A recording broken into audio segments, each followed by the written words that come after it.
Hello guys, कैसे हैं आप सभी लोग। मैं आपका एजुकेटर आप सभी का अपने यूट्यूब चैनल में स्वागत करता हूं। आशा करता हूं आप एकदम स्वस्थ होंगे और मस्त होंगे। तो without wasting any time fully concentration के साथ मेरे सभी दोस्त एंड कंटिन्यूसता के साथ मेरी सभी बातों को ध्यान से सुनेंगे और अपने माइंड में चिपकाते चलेंगे। जी हाँ दोस्तों, आज की क्लास में हम लेके आए हैं एसएससी का एग्जाम CHSL, जिसके बारे में कंप्लीटली वे में हम डिस्कशन करेंगे इस लेक्चर में आपके साथ। तो दोस्तों जुड़े रहिए इसी प्रकार, देखते रहिए लेक्चर को अंत तक और जानिए कंप्लीट इंफॉर्मेशन CHSL एग्जाम से रिलेटेड, जिसमें कि मैं आपके साथ डिस्कस करूंगा दोस्तों व्हाट इज CHSL एग्जाम क्या होता है, कैसे कंडक्ट होता है, प्रोसीजर क्या होता है इसका। दूसरा, क्वालिफिकेशन, कितनी क्वालिफिकेशन होती है CHSL एग्जाम को क्रैक करने के लिए। थर्ड इज वन पॉइंट क्या आपका एज लिमिटेशन, क्या एज होती है CHSL एग्जाम के अंदर बैठने के लिए। जी हाँ दोस्तों, नेक्स्ट पॉइंट परसेंटेज रिक्वायर्ड कितनी होती है, कितनी परसेंटेज रिक्वायर्ड होगी।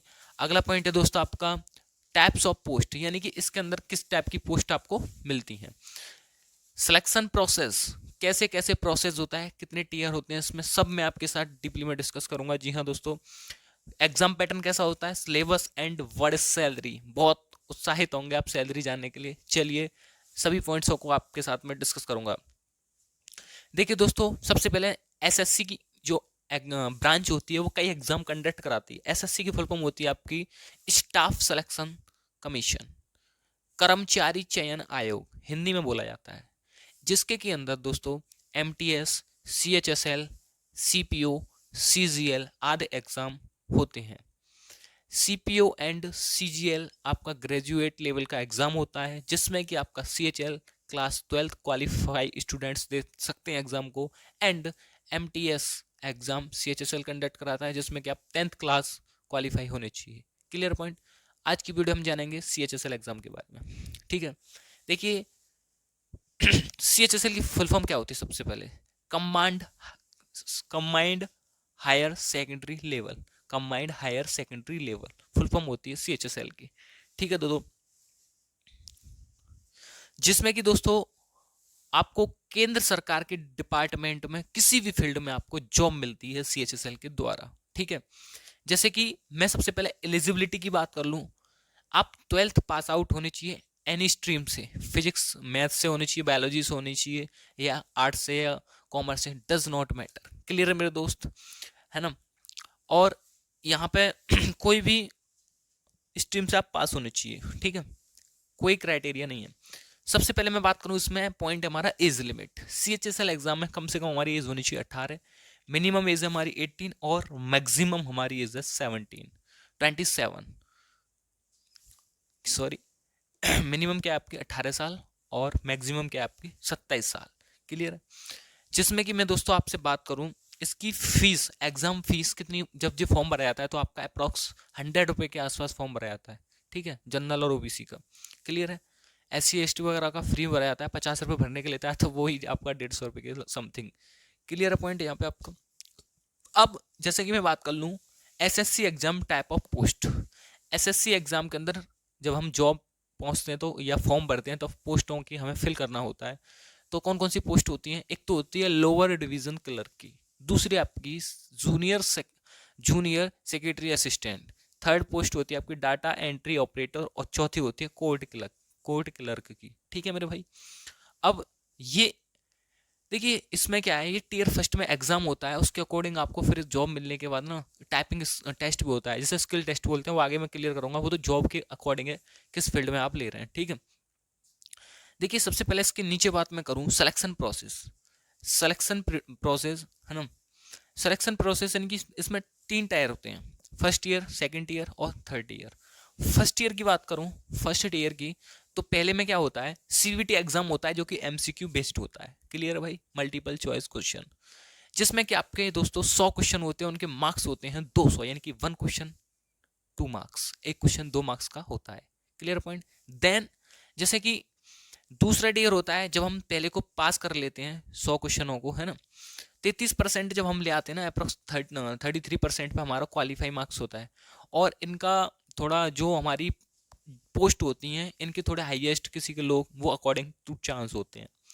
CVT एग्जाम होता है MCQ में टीयर सेकंड में डिस्क्रिप्टिव पेपर होता है। क्या होता है, डिस्क्रिप्टिव पेपर, उसमें क्या होता है, हमारा टीयर सेकंड में हमें पहला पास करने के बाद एक ऐसे लिखने को मिलता है किसी भी टॉपिक पे, या लेटर लिखने को मिलता है। क्लियर है। देन टेस्ट थर्ड में आपका टाइपिंग क्या होता है, आपका टाइपिंग होता है या स्किल टेस्ट। स्किल टेस्ट अलग अलग और टाइपिंग अलग होता है, ठीक है, वो जॉब के ऊपर डिपेंड करता है। आइए नेक्स्ट मैं बात करूं टीयर फर्स्ट की, हम इसको डीपली में देखेंगे, किसको, टीयर फर्स्ट को। ठीक है, मैं बात करूं टीयर फर्स्ट की, तो दोस्त एग्जाम को टाइम हमें मिलता है 1 घंटा, और नेगेटिव मार्किंग भी होती है एग्जाम में। टीयर फर्स्ट का हमें टाइम मिलता है 1 घंटा, जिसमें आपकी रीजनिंग के 25 क्वेश्चन आते हैं, है ना, उनका मार्क्स होता है 51 क्वेश्चन 2 मार्क्स। इंग्लिश के 25 क्वेश्चन आते हैं, जिनके भी आपके 50 मार्क्स होते हैं। जीएस, जीएस में दोस्तों हिस्ट्री, पॉलिटी, ज्योग्राफी, है ना, current affair, one liner short question GK के, basic physics, basic chemistry, basically biology के क्वेश्चन, थोड़े बायोलॉजी बेसिक के जीके में आ जाती है ना, तो ये सब जीएस जीके में आ जाता है आपका। इसके भी 25 क्वेश्चन आते हैं, जिसके कि आपके 50 मार्क्स होते हैं। देन मैथ का बोले, है ना, अर्थमेटिक, अर्थमेटिक अर्थमेटिक आप के 20 क्वेश्चन आएंगे 25, जिसमें कि आपके ये 50 मार्क्स के होंगे। देन अगली बात करें दोस्तों, यहाँ पर आपको ये चीज समझ में आ गई होगी, है ना भाई। टीयर फर्स्ट में आपको 33% आप ले आए, 33 to 34%, तो आप एग्जाम को क्वालिफाई कर जाएंगे। बट एग्जाम के मार्क्स ज़्यादा अच्छे होने चाहिए, क्वालिफाई ये बता रहा हूँ मैं आपको, 33 पे मार्क्स ज़्यादा अच्छे होंगे तो ज़्यादा अच्छी पोस्ट मिलेगी हमें, है ना। टीयर फर्स्ट करने के बाद क्लियर फिर हमें ये होता है कौन सा, दूसरा डिस्क्रिप्टिव पेपर देना जरूरी होता है। तीनों टीयर पास करेंगे तब जाके पोस्टिंग हमें मिलती है, जॉब मिलती है। ठीक है, अब बात करते हैं इसमें सैलरी, हाउ सेल, कितनी सैलरी होती है, हाउ मैनी। तो दोस्तों जब हमें डीईओ की पोस्ट मिलती है तो उसमें 25,500 से लेकर के 81,000 तक हमारी सैलरी अप टू 81,000 तक पहुंचती है।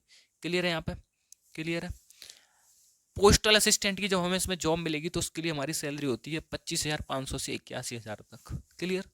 जो कोर्ट क्लर्क की अगर हमें इसमें पोस्ट मिलती है तो उसकी 19,900 से लेकर के 63,000 तक होती है। क्लियर। जेएसए ये क्या आपका, जेएसए वही आपका junior secretary assistant, junior secretary assistant, यानी कि इसकी होती है 19,900 से लेकर के 63,000 तक। क्लियर है देन दोस्तों, आशा करता हूँ यहाँ पे ये सारे के सारे पॉइंट्स आपके अच्छी तरीके से क्लियर होंगे। तो टीयर फर्स्ट के लिए दबा के मेहनत कीजिए, सीएचएसएल के एग्जाम चल रहे हैं दोस्तों, है ना। जैसे कि आप अभी से कंसंट्रेशन के साथ लग जाइए, क्योंकि दोस्तों अभी नहीं तो कभी नहीं, समय के पास इतना समय नहीं होता कि वो आपको तुम्हारा समय दे सके। तो I value time more than money and love. दोस्तों शिक्षा उस श्रेणी का दूध है जो पिएगा वह दहाड़ेगा, और जो नहीं पिएगा वो नहीं दहाड़ेगा। इसलिए पढ़िए और आगे बढ़िए। आशा करता हूँ this information is very useful for your competitive and CHSL examination. Clear है मेरे दोस्त। तो एक बार कमेंट बॉक्स में कमेंट करके सभी मेरे दोस्त बताएं कि ये इन्फॉर्मेशन आपको कैसी लगी, जिससे कि हमको भी पता चले किस किस बंदे ने ये लेक्चर देखा है। दोस्तों कमेंट जरूर कीजिएगा, जो बंदा चैनल पर नया है चैनल को सब्सक्राइब कर दीजिएगा और लेक्चर को लाइक कीजिएगा, सभी फ्रेंड्स के साथ शेयर कर दीजिएगा। तो दोस्तों जुड़े रहिए, इसी प्रकार मिलते हैं फिर नेक्स्ट लेक्चर में। तब तक के लिए दोस्त जय हिंद, जय श्री राम, जय श्री परशुराम।